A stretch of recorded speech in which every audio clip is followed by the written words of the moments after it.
Welcome to Lost in the Supermarket.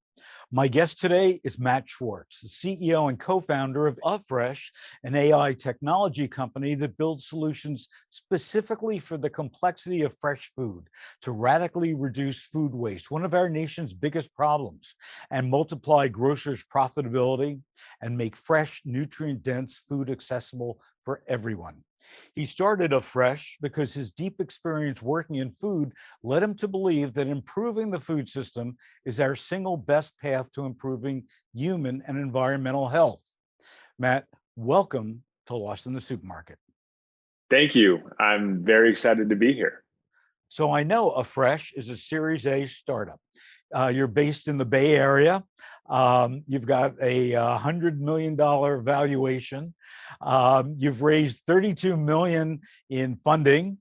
So first of all, congratulations on all that. But let's talk about the fresh operating system from Afresh.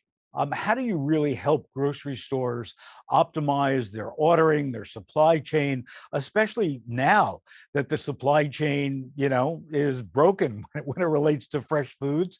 We've seen, Tyson announce that refrigerated transportation is up 10.4%. They've got to raise prices. We have farmers that frankly are digging under their crops because they can't find trucks. So how are you pulling this all together to help us? Yeah, I love that question. And what we came to observe in starting the company, I had worked in food, had experience in some of the consumer packaged goods landscape, and got more exposure to fresh food and the perimeter. And it became apparent that fresh is really multiplicatively harder in the supply chain and inventory and forecasting every step of the way.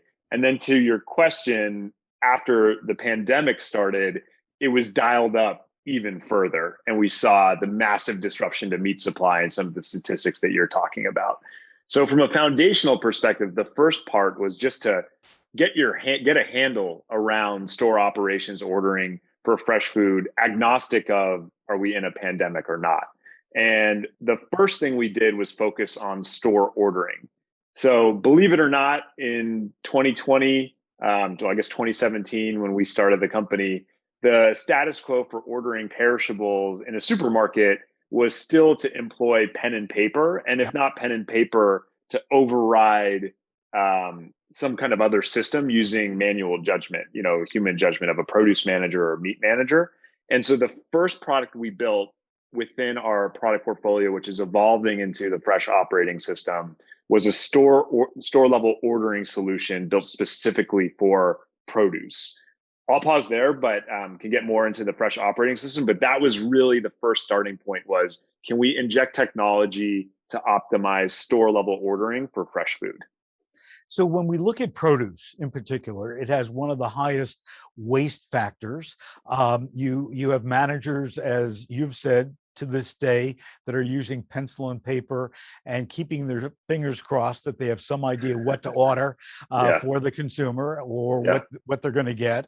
And just about every supermarket that I walk into have these huge bins of apples, and they have the bins of apples there because it gives them, a lot of flexibility. Most apples are in cold storage for a year and a half. So it gives them the flexibility. It's colorful. Now that you see apples in yellow and green and red and all different shades of red. So, I think starting out in produce was very smart because it's one of the biggest needs that the store has. Yeah, I really appreciate that perspective. And it's interesting. I think one of the fascinating things for us was in starting the company, why was it on pen and paper? Like, it is the highest shrink area. Why would that be the case? And I think we came to find very quickly, we were told by a lot of people in the grocery industry, well, you all are crazy. Why are you trying to do? Yes, it's a huge opportunity, but it's also massively complicated in this big problem because you got apples that are sold by weight, or sometimes they're sold by eaches, or they're shipped by the case, or sometimes they're shipped by the pound. You have different seasonality and varietals that become available depending on the produce product. You've got shrink, so it's really tough to understand what your actual inventory is. You have misscans at the register where somebody might be marking that gala apple as a pink lady or as organic when it's conventional. And so all of those things deprecate the accuracy of existing systems that were built for non-perishable goods to work in fresh. And so the challenge and the opportunity was to go for fresh first and go for produce first, and to build a system that was tailor-made for the complexity of that department. So I read that Afresh, those stores that use Afresh in produce, they can increase their operating margins by 40%. That's correct. So shrink, it turns out, is a massive component of the profit margin of any grocer. Now, we were talking earlier about pen and pencil, paper and pencil, and the manual processes that are used. And the one quick thing I would just say is, while there's a ton of incremental opportunity to do better, as is evidenced by the transformation that we have on profit, it's pretty remarkable how low shrink was on an absolute basis going in. So 8% or so, 6 to 8% in the produce department. That said, if you're able to get produce shrink down to 3 or 4%, if you're thinking about a net margin of 2 to 3% for the overall store, you can have a multiplicative impact on profit. So the reduction of shrink, in addition to driving additional top line sales by reducing out of stocks, increasing freshness, as well as incremental labor efficiencies that can come from some of this automation, all adds up to an operating margin impact that can be pretty transformative. You talked about food waste. That Afresh can really help a retailer from a food waste standpoint.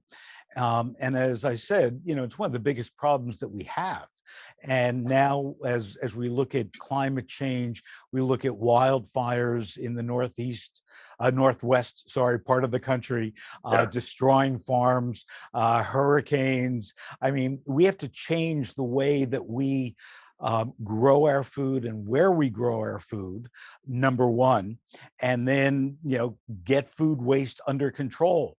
It's estimated not just for produce, but all food waste. We waste about 40% of all of our food. What about those retailers that are using Afresh?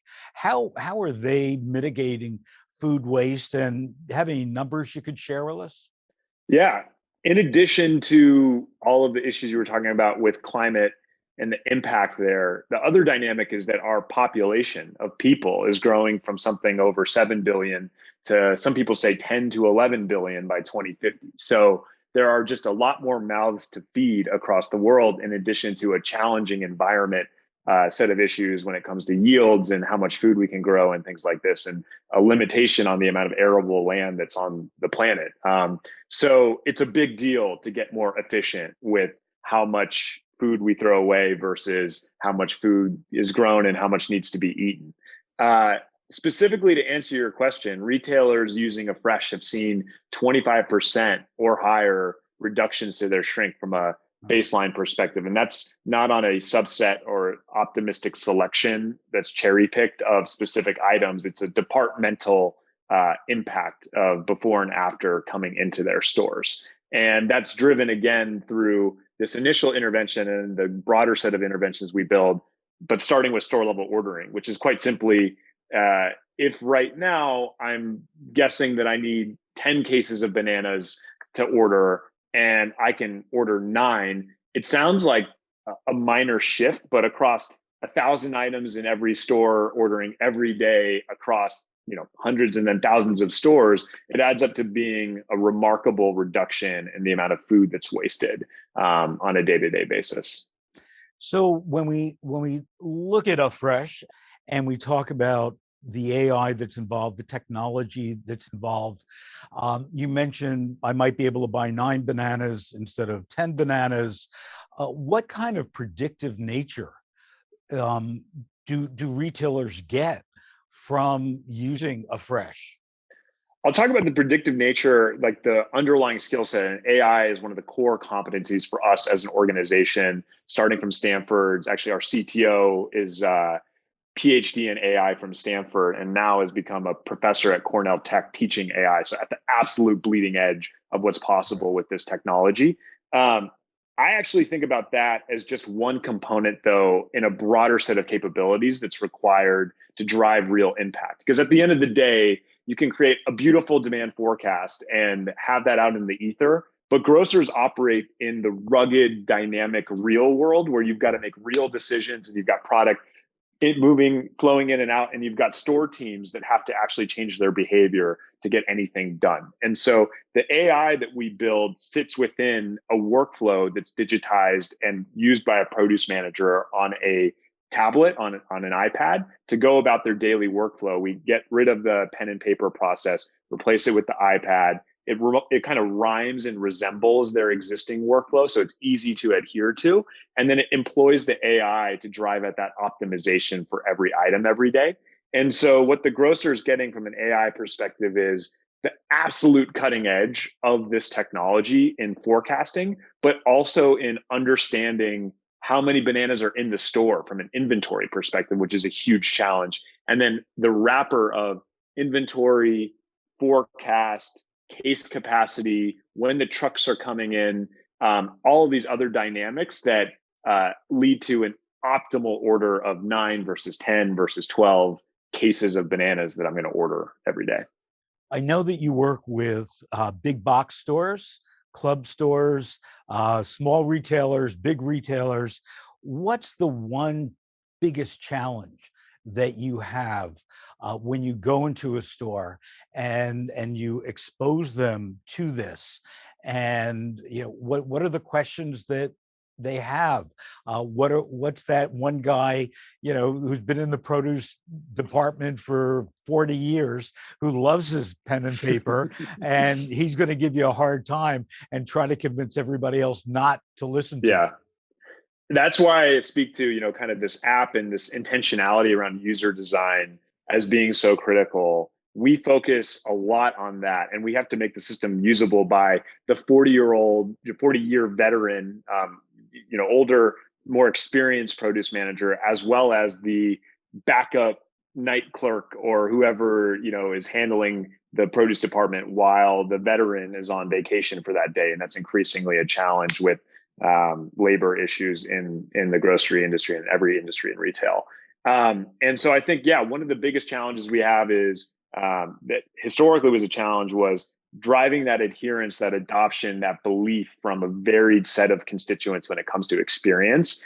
And ultimately, the way that you do that is just by making their lives easier. I think a produce manager can start skeptical, but if they see, hey, this workflow is helping me handle product more easily, I'm finding that the recommendations, while a lot of the time I might have guessed the same thing, it's actually better in the times when I trust it. And that leads to a back room that's less full. So I'm not breaking my back, rotating those heavy cases of apples that you were talking about earlier. It begets this trust. And that's one of the things that I'm really proud about with our system is that at scale, our retail partners are seeing 95 to 97% adherence, not just to the recommendations we drive, but also to the processes that are driven in the workflow. So it's really gaining traction by the users. And that's in the context of historically, these systems, when employed in the fresh departments, have been down at 30%, 30 or even lower percent adherence because of